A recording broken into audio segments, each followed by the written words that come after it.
வணக்கம். இந்தியாவின் எதிர்க்கட்சித் தலைவராக உள்ள ஒருவர் சொன்ன மிக மோசமான அறிக்கை ஒன்றுதான் இப்போது பெருமளவில் விவாதிக்கப்படுகிறது. நாட்டின் மக்கள் தொகையில் 10% தான் இராணுவத்தை கட்டுப்படுத்துகிறார்கள் என்று கூறியிருக்கிறார் எதிர்க்கட்சியைச் சேர்ந்த அந்த நபர். பீகாரில் தேர்தல் பரப்புரையில் ஈடுபட்டிருந்த போதுதான் இத்தகைய மோசமான கேவலமான குற்றச்சாட்டை அவர் முன்வைத்துள்ளார். அவ்வப்போது எதிர்க்கட்சித் தலைவராகவும் பெரும்பாலும் நாட்டு நலனுக்கு எதிரியான நபராகவும் செயல்படுபவர்தான் ராகுல் காந்தி. இந்தியாவின் மக்கள் தொகையில் 10% பேர் மட்டுமே இராணுவத்தை கட்டுப்படுத்துகிறார்கள், அரசியலமைப்பை கட்டுப்படுத்துகிறார்கள், நீதித்துறையை கட்டுப்படுத்துகிறார்கள் என்கிறார் அந்த நபர். 90% நாட்டு மக்கள் பிற்படுத்தப்பட்ட வகுப்பினர், தலித்கள், பழங்குடியினர், சிறுபான்மையினர் தான் இருக்கிறார்கள் என்றும் அவர் சொல்கிறார். இவர்களெல்லாம் நாட்டில் அதிகாரத்தை பிடிக்க துடிப்பதும் சீனா, பாகிஸ்தான் போன்ற எதிரி நாடுகள் இந்தியாவிற்கு எதிராக அணு ஆயுதத்தை பயன்படுத்த நினைப்பதும் ஒன்றுதான். நம்மை பொறுத்தவரை இந்த நாட்டில் யார் ஆட்சிக்கு வந்தாலும் நமது நாடு வளர்ச்சியடைய வேண்டும் என்பதுதான் நமது நோக்கமாகும். நமது நாடு உலகின் மிகவும் சக்தி வாய்ந்த நாடாக மாற வேண்டும். கிபி 1600 வரை உலகின் மொத்த உள்நாட்டு உற்பத்தியில் 25 முதல் 35% வரை பங்களிப்பை இந்தியா கொண்டிருந்தது. கிபி 1200 வரை பூமியின் சொர்க்கம் போல் வளர்ச்சியடைந்தும் செல்வந்தமாகவும் இருந்த ஒரு பிரதேசமாகும் நமது நாடு.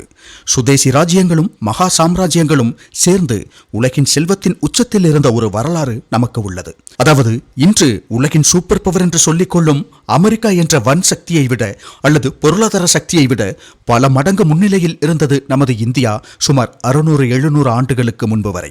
பிரிட்டிஷார்கள் வந்த பிறகுதான் நமது இந்தியா பொருளாதார ரீதியாக மிகவும் பின்தங்கி போனது. முகலாயர்கள் காலம் வரை நாம் மிகவும் செல்வந்தமான நாடாகவே இருந்துள்ளோம்.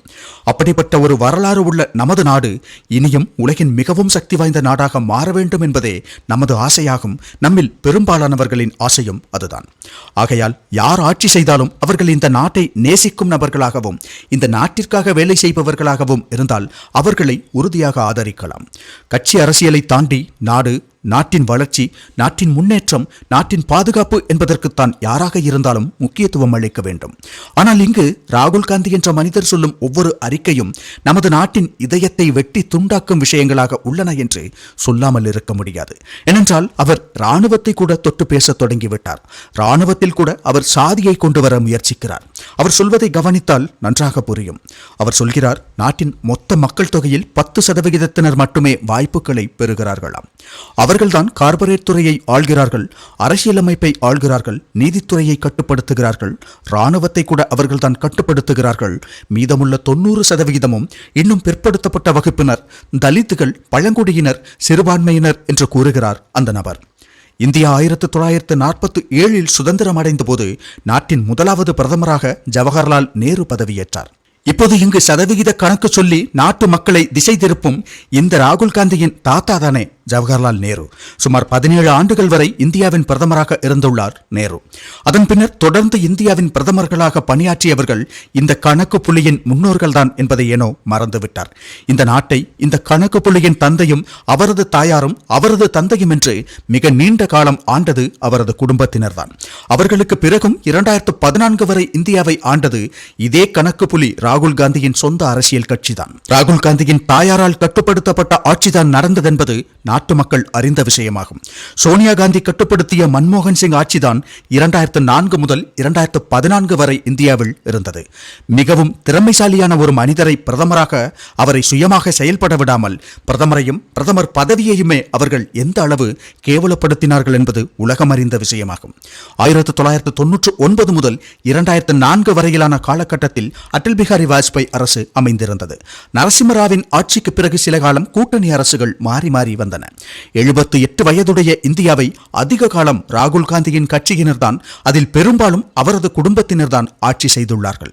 அதாவது ஒரு குடியரசாக இந்தியாவின் 78 ஆண்டுகால வரலாற்றில் 54 வருடங்கள் இந்த நாட்டை ஆண்டது காங்கிரஸ் கட்சிதான். ஜவஹர்லால் நேரு 17 வருடங்கள், லால் பகதூர் சாஸ்திரி 2 வருடங்கள், இந்திரா காந்தி 15 வருடங்கள், ராஜீவ் காந்தி 5 வருடங்கள், நரசிம்மராவ் 5 வருடங்கள், மன்மோகன் சிங் 10 வருடங்கள், இப்படி 54 வருடங்கள் இந்த நாட்டை ஆண்டுள்ளார்கள் காங்கிரஸ் கட்சியினர். அதில் பெரும்பாலும் இந்த நாட்டை ஆட்சி செய்துள்ளார்கள் ராகுல் காந்தியின் குடும்ப உறுப்பினர்கள். 2014 வரை காங்கிரஸ் தான் ஆண்டது. இப்போது மோடி ஆட்சிக்கு வந்து வெறும் 10 ஆண்டுகள் தான் ஆகின்றன. இந்த 10 வருடங்களுக்கு முன்பு வரை, அதாவது 2014 2014 வரை நாட்டின் அரசியலமைப்பை கட்டுப்படுத்தியது, நீதித்துறையை கட்டுப்படுத்தியது, இராணுவத்தை கட்டுப்படுத்தியதெல்லாம் அவர் இன்று சொல்லும் இந்த 90% பிற்படுத்தப்பட்ட வகுப்பு, தலித்கள், பழங்குடியினர் தான் செய்தார்களா என்ற ஒரு கேள்வி எழுகிறது. மோடி அதிகாரத்திற்கு வந்த இந்த 10 ஆண்டுகளுக்குள் தான் அந்த 90% கையில் இருந்த அதிகாரத்தையும் கட்டுப்பாடுகளையும் பறித்து இப்போது இவர் சொல்லும் இந்த 10%த்தினரின் கையில் கொடுத்து விட்டார்களா? அவ்வாறுதான் சொல்ல வருகிறாரா அவரெல்லாம் இந்த நாட்டின் அரசியலில் முக்கியமான நபராக இருப்பது எவ்வளவு துரதிர்ஷ்டவசம்!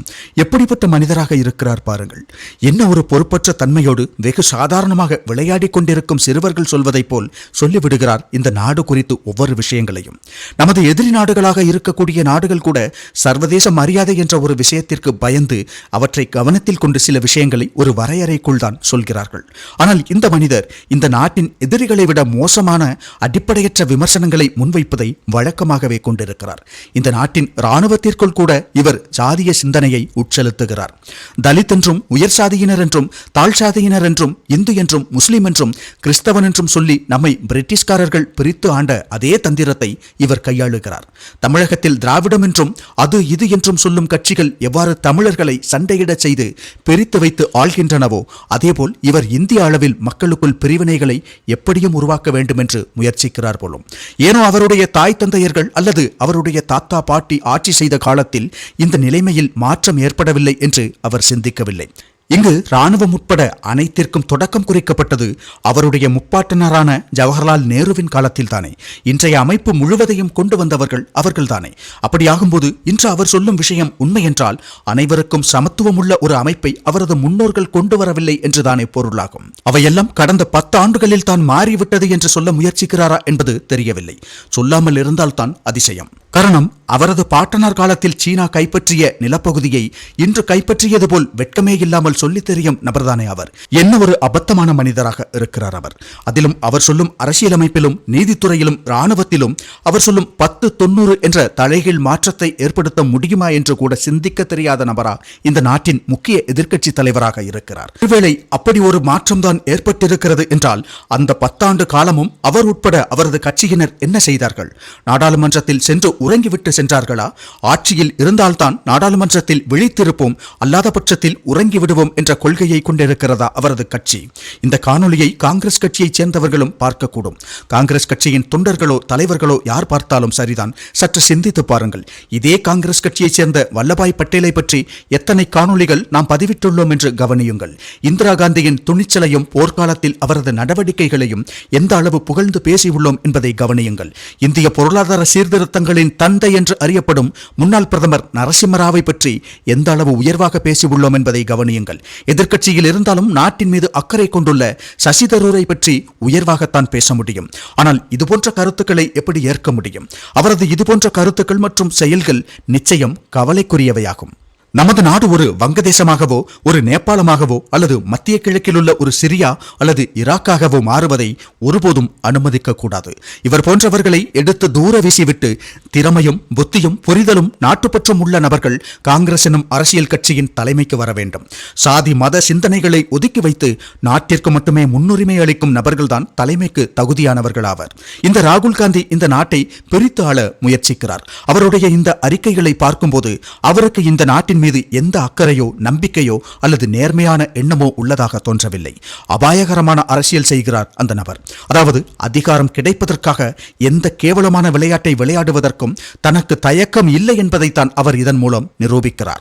இல்லையென்றால் நாட்டை காக்கும் இராணுவத்திலும் இதுபோன்ற சாதிய எண்ணத்தை திணிப்பாரா? நாட்டின் மக்கள் தொகையில் 10% பேர் தான் இந்த நாட்டை ஆள்கிறார்களா? இந்த நாட்டின் குடியரசுத் தலைவர் யார்? அவர் சொல்லும் அந்த 10%த்திற்குள் வரும் உயர் சாதியைச் சேர்ந்தவரா? இந்த நாட்டின் பிரதமர் யார்? அவர் சொல்லும் அந்த 10%த்திற்குள் வரும் உயர் சாதியைச் சேர்ந்தவரா? அவர் பிராமணரா அல்லது ஒரு ஓபிசி வகுப்பைச் சேர்ந்தவரா? நமது மாநிலங்களை எடுத்துக்கொண்டால் அங்கெல்லாம் ஆள்பவர்கள் பிராமணர்களா அல்லது உயர் சாதியினரா?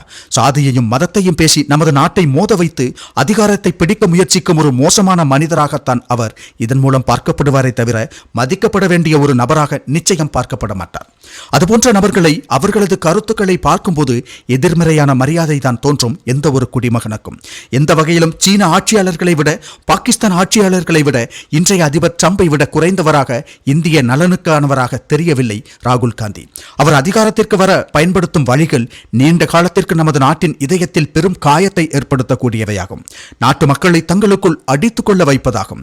இன்றைய இந்தியாவில் அந்த அளவு சாதிய வேறுபாடுகள் பார்க்கப்படுகின்றனவா என்றால் இல்லை என்பது அனைவருக்கும் தெரியும். இன்று ஒரு மனிதர் மற்றொருவரை சந்திக்கும் போது அவரது சாதியை பார்த்தா பேசுகிறார், பழகுகிறார். ஒரு மனிதரின் நடத்தையும் அவருடைய அணுகுமுறையின் அடிப்படையிலும் தான் இன்று யாரும் மற்றவர்களிடம் பழகுகிறார்கள்.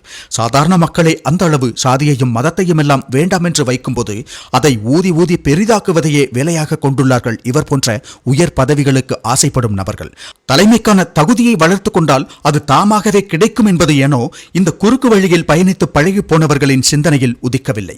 குறுக்கு வழியில் இந்த நாட்டு மக்களை பிரித்து அடித்துக் கொள்ள செய்து அதன் மூலம் பதவிக்கு வந்துவிட வேண்டும் என்று முயற்சிக்கிறார்கள் அவர்கள். இதுபோன்ற கருத்துக்களும் அறிக்கைகளும் இந்த நாட்டின் நலனுக்கு நல்லவையா, இந்த நாட்டு மக்களுக்கு நன்மை செய்யக்கூடியவையா என்பதை நடுநிலையோடு சிந்தித்து தெரியப்படுத்துங்கள். ஜெய்ஹிந்த்.